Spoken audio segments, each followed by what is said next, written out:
Hello അസ്സലാമു അലൈക്കും, welcome back to my channel art media. അപ്പോൾ വീഡിയോ ഒക്കെ പോകുന്നതിന് മുമ്പ് തന്നെ എൻ്റെ ചാനൽ ആദ്യമായിട്ട് കാണുന്നവരാണെങ്കിൽ സബ്സ്ക്രൈബ് ചെയ്യുക, കൂടെ ആ ബെൽ ബട്ടണും കൂടി അമർത്താം. അപ്പോൾ ഇന്നത്തെ വീഡിയോയിൽ എൻ്റെ ഉമ്മച്ചിയുടെ ഒരു സ്പെഷ്യൽ പുഡിംഗ് റെസിപ്പിയാണ് നമ്മൾ ചെയ്യാൻ പോകുന്നത്.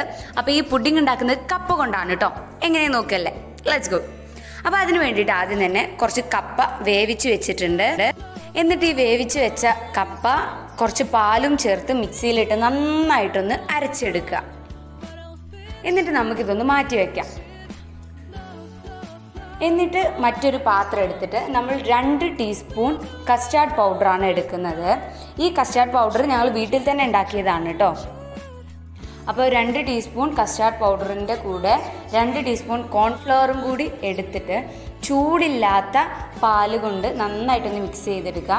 അപ്പോൾ 450 മില്ലിയുടെ 2 പാക്കറ്റ് പാലാണ് ഞങ്ങളിവിടെ എടുത്തിട്ടുള്ളത്. ആദ്യം ഇത് നന്നായിട്ടൊന്ന് മിക്സ് ചെയ്ത് കൊടുത്ത ശേഷം പിന്നെ പാല് മുഴുവനായിട്ട് അതിലേക്ക് ചേർത്ത് കൊടുക്കുക. അപ്പോൾ കോൺഫ്ലവറും കസ്റ്റാർഡൊന്നും കട്ട പിടിക്കാത്ത രീതിയിൽ നന്നായിട്ടൊന്ന് മിക്സ് ചെയ്ത് കൊടുക്കുക.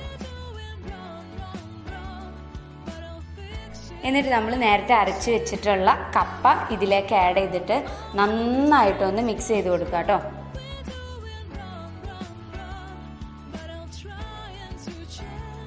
അപ്പോൾ നന്നായിട്ട് മിക്സ് ആയ ടൈമിൽ നമുക്ക് കുറച്ച് വാനില എസൻസ് ആഡ് ചെയ്ത് കൊടുക്കാം. എന്നിട്ട് നമ്മൾ അതിലേക്ക് ഒരു ടിന്ന് മിൽക്ക് മെയ്ഡ് ആഡ് ചെയ്ത് കൊടുക്കുകയാണ് കേട്ടോ. അപ്പോൾ മിൽക്ക് മെയ്ഡ് ആഡ് ചെയ്തിട്ട് മധുരം പോരാന്നുണ്ടെങ്കിൽ നിങ്ങൾക്ക് കുറച്ച് ഷുഗറും കൂടി ആഡ് ചെയ്തിട്ട് മിക്സ് ചെയ്യാം കേട്ടോ. ഇനി നമ്മൾ മിക്സ് ചെയ്ത് വെച്ചിട്ടുള്ള ബാറ്റർ സ്റ്റൗവിൽ വെച്ചിട്ട് നന്നായിട്ടൊന്ന് കുറുക്കിയെടുക്കുക. നല്ല ടൈറ്റ് കൺസിസ്റ്റൻസി ആവുന്നത് വരെ കുറുക്കുക. ഏകദേശം ഇതാ ഈ ഒരു പരുവം ആവുന്നത് വരെ നന്നായിട്ട് മിക്സ് ചെയ്ത് കൊടുക്കണം.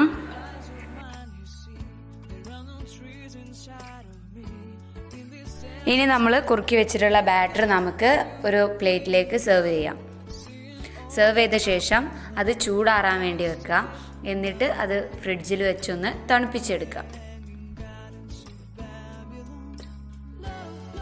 ഇനി നമ്മൾ ഇത് സെർവ് ചെയ്യുന്ന ടൈമിൽ നെയ്യിലിട്ട് വറുത്തെടുത്തുള്ള കാഷ്യൂ നട്ട്, ഉണക്കമുന്തിരി, അതുപോലെ കോൺഫ്ലേക്സ്, ഈ 3 സാധനങ്ങളും അതിലിട്ട് കൊടുക്കുക. നല്ല കോമ്പിനേഷനാണ്.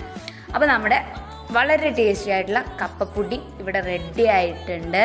അപ്പോൾ ഈ റെസിപ്പി എല്ലാവർക്കും ഇഷ്ടമാണെന്നുണ്ടെങ്കിൽ ഇപ്പോൾ തന്നെ വീഡിയോ ലൈക്ക് ചെയ്യുക, ഷെയർ ചെയ്യുക, കമൻറ്റ് ചെയ്യുക. അപ്പോൾ അടുത്ത വീഡിയോ ആയിട്ട് വരുന്നവരേക്കും എല്ലാവർക്കും ബൈ.